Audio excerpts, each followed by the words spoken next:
All right, so we back with another episode. This is Stop the Glots again. My name is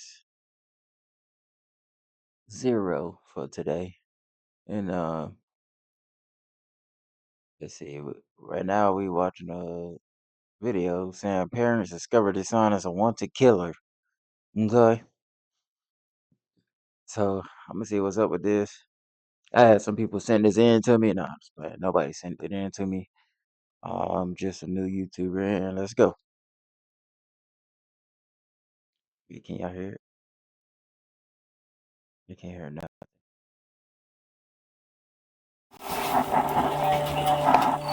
You're with Brandon. Rachel. Rachel. Jeremy. This is 21-year-old Brandon Reisner standing alongside his two parents. For the last 6 hours, Brandon has been on the run from police after brutally killing his best friend. Keep going. You jumped the fence. Head back towards Collingwood.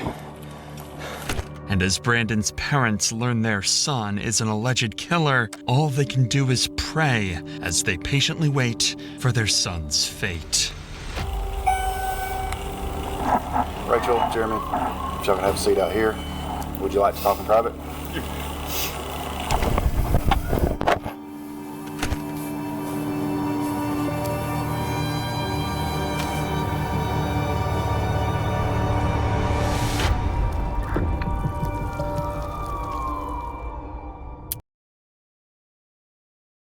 Imagine being able to build an app with your name on it, just by thinking about it. Meet Base 44. Video just started and already ads. On a cold November morning in 2022, a ditched Toyota Prius would be discovered by officers in Rome, Georgia. There's nothing. That's what I was looking for. There's nothing. Why this car was ditched in the middle of a creek is something police were yet to figure out. Y'all don't think he's in there? No, I didn't argue down there. Oh, okay. Son's name's Aaron Davis. Supposed to be coming to Rome to see some friends and going to Alabama to see his girlfriend. I don't think he made it there. Nah. I wonder where he's at. Why his car down there? Crazy thing is, there's nothing. I mean, there was no acceleration. It's almost like it just Rode off in there or something. yeah. Didn't go all the way up in park or something. Yeah, I mean, there's lights on like it's, but it ain't running. I rode over here to see what was going on. He was down there cleaning out the trash. A tow truck would eventually come and lift the vehicle out from the creek, and upon searching the license plate number, they would discover it belonged to 21-year-old Aaron Davis.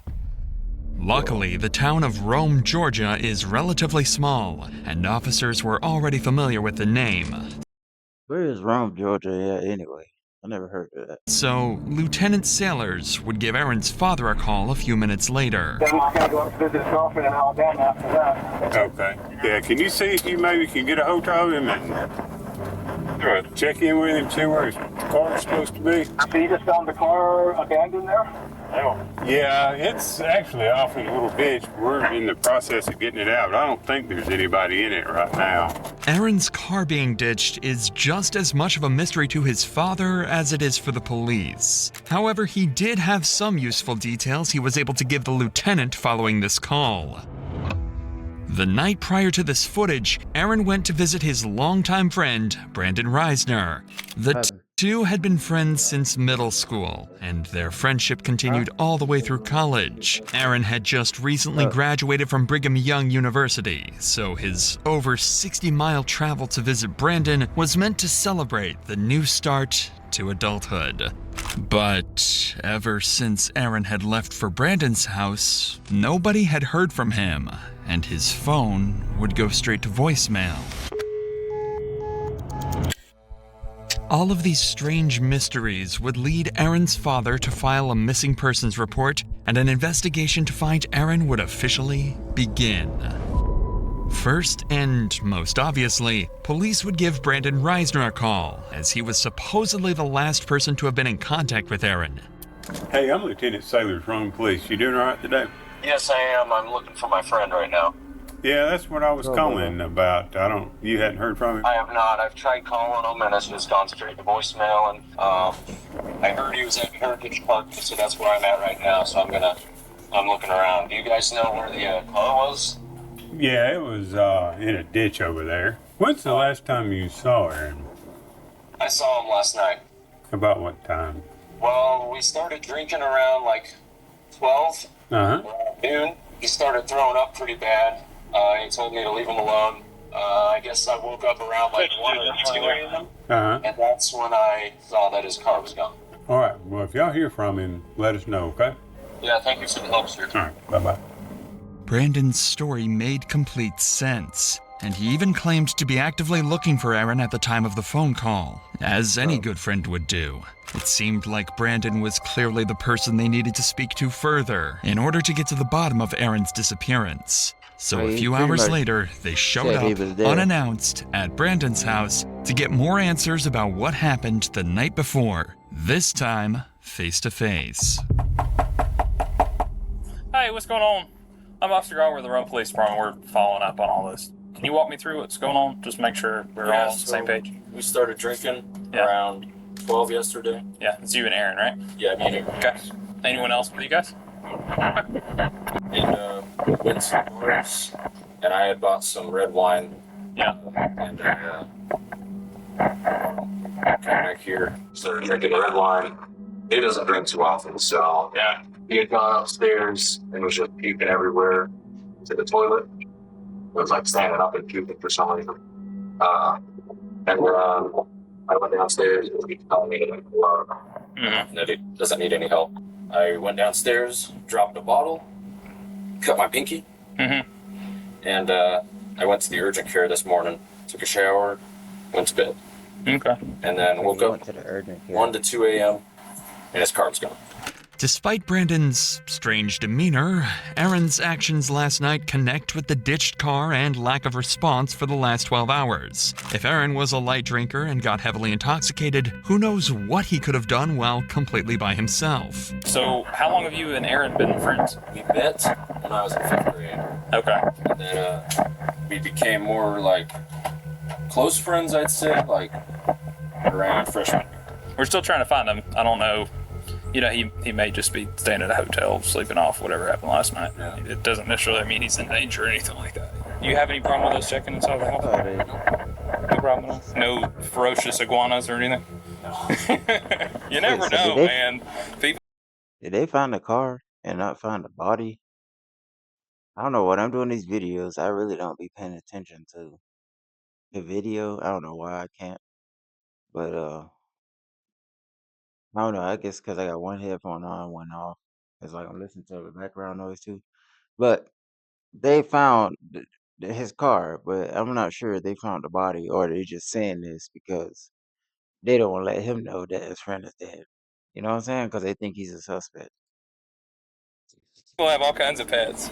The officer would search the house and find some interesting discoveries. Several doors would be locked, specifically the door leading to Aaron's room, where he supposedly threw up several times. This was strange, so Brandon would be called inside to help get them up to Aaron's room. Do you mind coming in here with me so you can just show me where I'm going and all that? Yeah. Just makes it a little bit easier. The bathroom is up there that he was up checking in. I got you. Roll call. Oh, Lord. Is that what's Yeah. in the laundry room? What do y'all think is up there? What do y'all think is up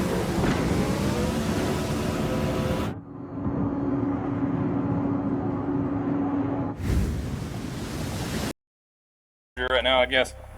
Okay. Officers would notice a strong chemical smell coming from the room and find excessive amounts of cleaning supplies. But all Uh-oh. of that would mean nothing compared to what they found next. Wait a minute, look at that. What is that? Up here, right here, what is that? It looks like a skull of a It the Clown, bro. But like with horns on it. It's weird. And it got a little top hat on it. Like, is this a kid's room or is this like a grown man room, bro? This is weird. There's a significant amount of blood next to the bed, too. decent. More than just vomit all the way over here. Looks like it's been there a while, but he could have been throwing up blood, I guess. See all that? It's weird to be throwing up blood like that. Not to mention if he had alcohol poisoning, he wouldn't have been able to get up and move around this morning. Especially at 2 or 3 in the morning. Just poured powder right there, too. That's it right now. The cops are starting to find the whole scenario awfully suspicious. The odd story from Brandon, the puddles of blood in Aaron's room, the hundreds of dollars worth of cleaning supplies. It seems as though Brandon sensed the officer's suspicion arising as well, as when Aaron's room was being searched, he decided to do this. Are they running? Oh, he's trying to take off. There you go. Oh, he took off. Keep going. Hey, no, quick.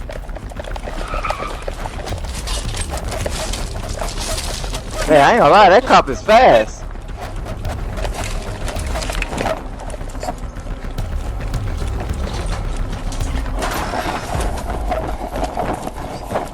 Yay! Head back towards Collinwood.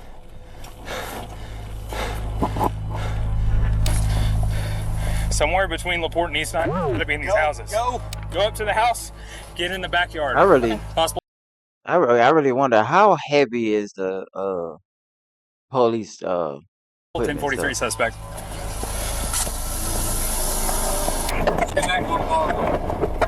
Cause they be running like they be out of breath every time. Give me more units. Unfortunately, officers lost sight of Brandon. He officially managed to escape the police, at least for now. Desperate for any leads that might aid in finding Brandon, police began going door to door around the neighborhood, questioning witnesses who might have caught a glimpse of where he had fled. During this effort, one officer encountered a neighbor who happened to be on a call with Brandon's father, Jeremy. Quickly, Wait a minute. This random ass lady is on the phone with his dad. Yeah, these neighbors be. She probably knew something was up though. the officer took the phone to speak with him directly. Hey, sir, I'm Lieutenant Sailor from Police. Hi, I'm Jeremy Reisner, the homeowner, Yes, and my Brandon's father. Yeah, we're probably going to need to talk to Brandon. Do you know where he is? No, I thought he was still at home. Now, earlier we had told him maybe drive around the areas where they normally hang out and try to look for him, for Aaron. Okay, well, we'll keep trying to get hold of him. We're still about an hour away, working our way there. Even Jeremy was clueless regarding Brandon's whereabouts, and seemingly so was everyone else, as an entire hour would go by with Brandon nowhere to be found.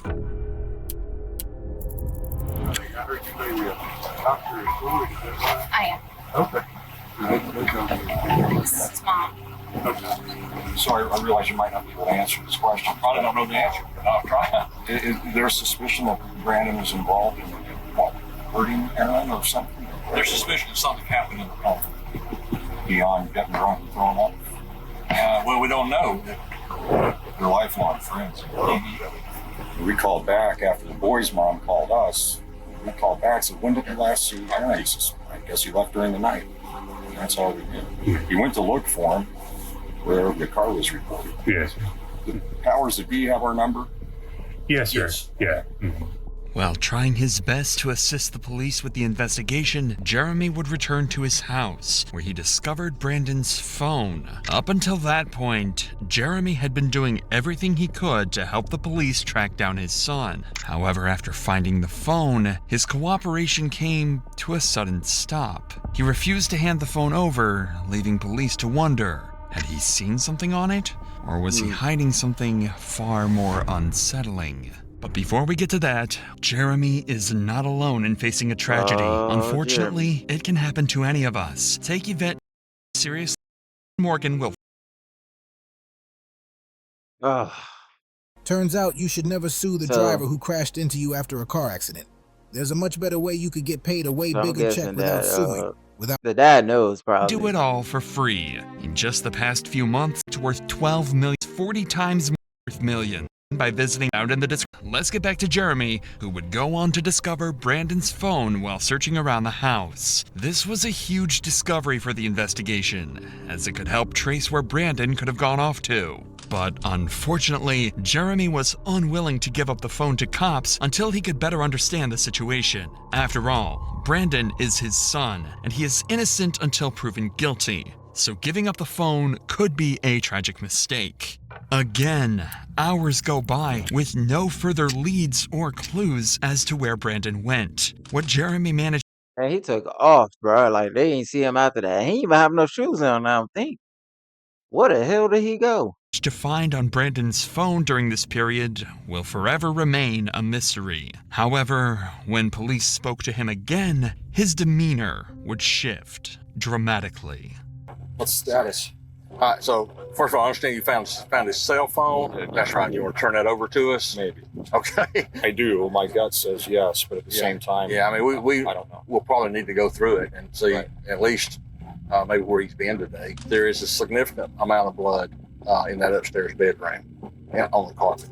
But I wanted to be straight up with you. Not go home and find that. Okay. No, I appreciate that. Do you have a warrant that would include the phone? No, we'd have to get one at some point, so we couldn't go into it without that. So, some text back and forth. Maybe something helps, and I know it's him, but I can't promise you that. I don't. No, I know. I don't know what all's in there, so I want to. I just I know, as a father, I understand that. All right. Well, I'm gonna keep walking. Something had changed. Whatever was on that phone had to be disturbing. And the officer seemed to have caught on to this as well. Because he doesn't know what's going on. But he seemed a little shocked that we're at his house. He seemed respectful in the sense that he was okay with us being at his house and doing what we needed to do. I couldn't really get a feel for him. He may just be covering for his kid. He's gotta be. Him having the phone and not being shattered tells me that his son handed it to him. So is that still his house? They're just chilling in his house like that? But doesn't want to give it to us without searching it. Text messages not there. Probably. He was telling Reddit that there were texts in there about him asking for if anyone had seen Aaron. I wonder if those texts were sent since we've been here, though. These officers were spot on with their theory. On the phone, Brandon would leave an array of horrifying notes, such as his scream. His scream became a gargle as he... Who is he testing this to? Is he just writing this out or what? Became a gargle as he swallowed his tongue. I like dark places where my mind melts. It feels so good and I feel so cool. My brain's a waterfall running out of my nose like drool. I can turn myself on in the blink of an eye. They notified me as the smartest man alive. Additionally, he would leave a to-do list following the murder of Aaron. 1. Schedule last 3 songs. This was in reference to his YouTube channel where he would post his music. 2. Vacuum. 3. Laundry. 4. Shower in my shower. 5. Take bath. Tomorrow.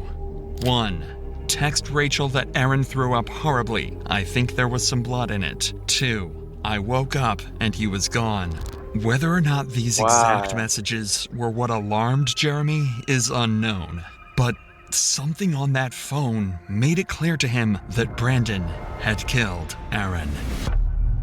And just an hour later, Jeremy would call police, detailing that he was with Brandon and that he was willing to surrender and turn himself in. So 25 minutes later, Brandon and his parents would arrive at the station. You're with Brandon. Rachel? Jeremy. Thank you. Wait a minute. Do you think his dad's gonna go to jail with him for tampering with evidence, or you think, I don't know. I know the mom ain't got nothing to do with it. She probably know too. That's why she acting like that. But she got to look at her hands, it's like in a prayer motion right here. But he's taking his son's side, and I don't know what for what. Your son's a killer. I know you're trying to stand up for him, man. But still, man, like that kid didn't deserve to die.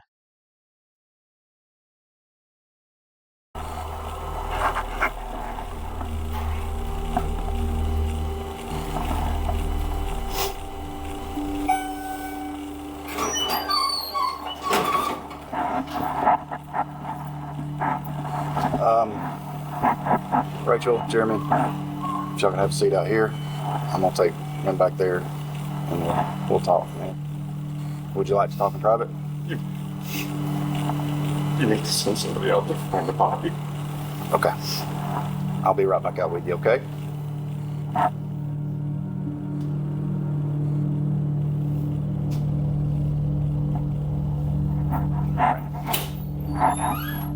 Anything in your pockets that I need to know about? Wallet and keys. I'll those real quick. Anything else? No. Sorry about that. Go ahead and have a seat.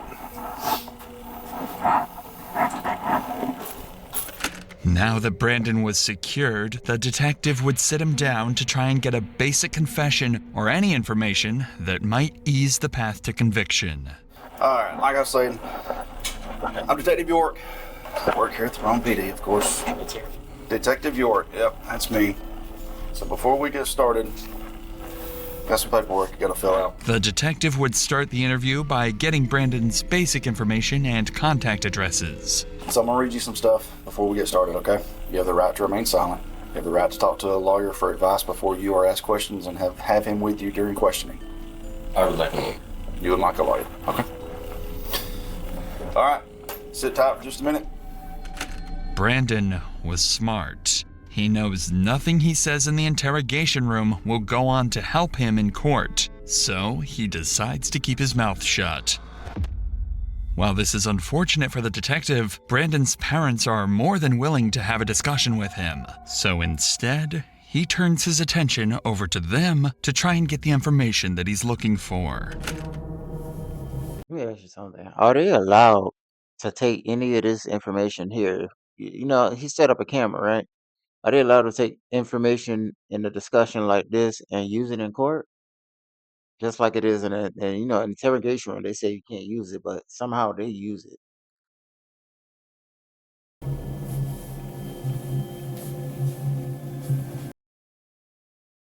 I just got hit by a truck, Every single and time. I think I need a lawyer, someone who knows what to do. Is there anyone that can help? With thousands of five-star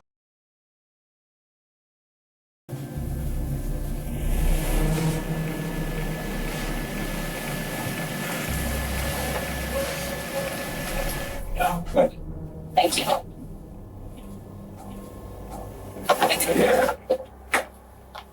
There's a lot going on right now. Anything that we can do to help y'all right now. Need you find that body. I can take you out. Try to show you. I can try to show you. You can try to show us The general area, yeah. Okay. There's an old cemetery up the hill. You turn left. Something like Trendle. Okay. We can show you all that. This statement from Oh my Jeremy God. was crucial information to track down Aaron's body. But as valuable as this information is, the detective recognized the importance of capitalizing on the opportunity to gather as much from Jeremy as possible while he remained cooperative. With this in mind, he shifted his focus to delving deeper into Brandon's personal life before turning to search for the body. Brandon, we brought him home from college because he was having anxiety attacks, he was having suicidal thoughts, he was having visions. We brought him home to make him safe. I gotta get his medications right. Got a call from Brandon this morning at 9 or 10. He was asking about one thing out. Vomiting. So they had a drink. He didn't want Dad finding out that there was vomiting upstairs in the corridor. That's all we heard. And then an hour or two goes by, and boy's mom calls us. Or I called Brandon back like immediately after getting her. He said, do you know where Aaron is? He says, no. Together around 5. And we were told Aaron had run away. Ran from the police. Aaron's body is luckily there. He's mentally unstable. He has Tourette's since he was a kid, diagnosed as a kid. And with that comes OCD, and people say they have OCD all the time. They don't understand until they live with that. This raises the possibility that his actions may have been influenced by mental instability. However, it's important to consider the context. Jeremy's statements could be an attempt to have Brandon plead insanity in court. Therefore, it's essential to approach these claims with a grain of salt, as they may not fully reflect the reality of the situation. Regardless, police now had an approximate location of where Aaron's body should be, so all hands went on deck to search the cemetery Jeremy had described. Aaron was found buried in the cemetery, behind a secluded area in the back of the property. Even worse was that his body was wrapped inside the very sheets he slept on in Brandon's house. The speculation had come to an end. Brandon Reisner was a cold-blooded murderer.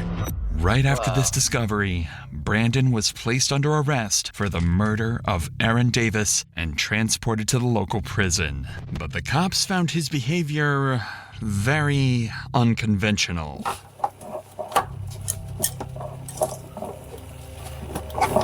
Stand right there.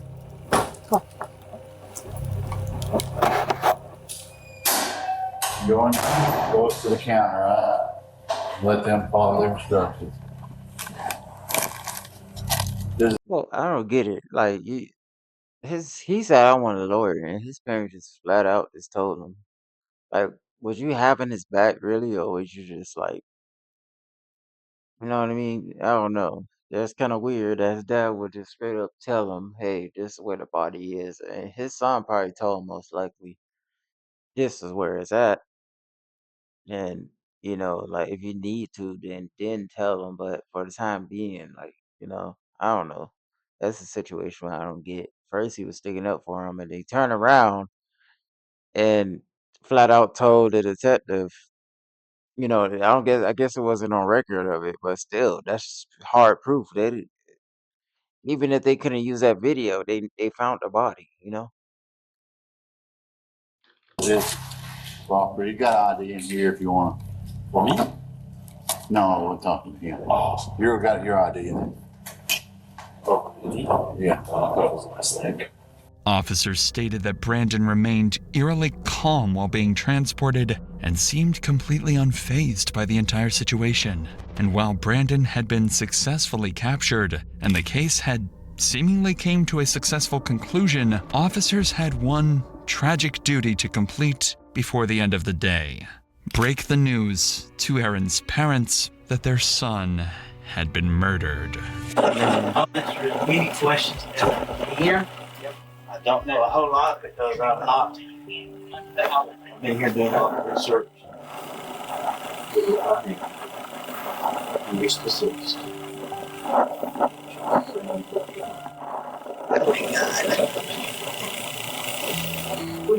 Why would he do that?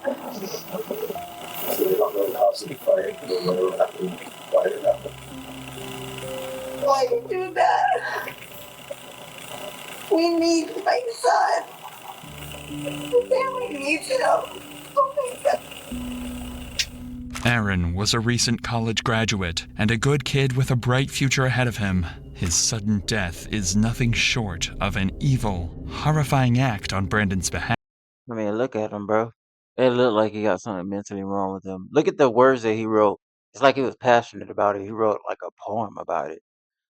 And was like, this is what I feel, and this is how my eyes feel, and our eyes connected, and but my eyes are mine. Like, what type of, you know what I mean?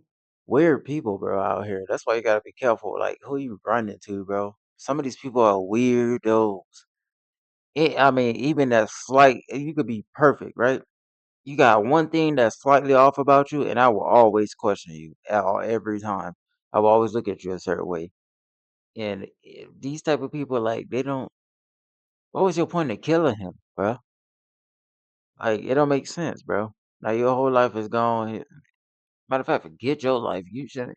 After you did what you did, bro, you didn't deserve a second chance, bro. There's no such thing. But like, y'all gonna say he died. You try to hide the body, hide the fact that something happened and you didn't know what to do. But you straight up killed this dude, bro. And Oop, my bad. Unalive this dude. I'm sorry. Justice had to be served for Aaron's I ain't big and enough his family's to be saying that, sake. you know. That justice would come inside the courtroom. On July 18th, 2024, Brandon was left with little to no defense for his crimes, and his plea to claim mental insanity was quickly ruled out. And I have come to the conclusion that justice requires that Mr. Reisner be sentenced on count 1 to imprisonment for life without parole. And that's what I'm going to do. He was sentenced to life in prison without the possibility of parole after pleading guilty to the murder and mutilation of Aaron Davis. Wix gives you the power of AI to build the website you need. With full business functionality and a design tailored just for you. Customize every element of your website and watch your vision come to life in minutes. Control everything from the biggest tasks to the finest details. Personalized, optimized, ready to go live.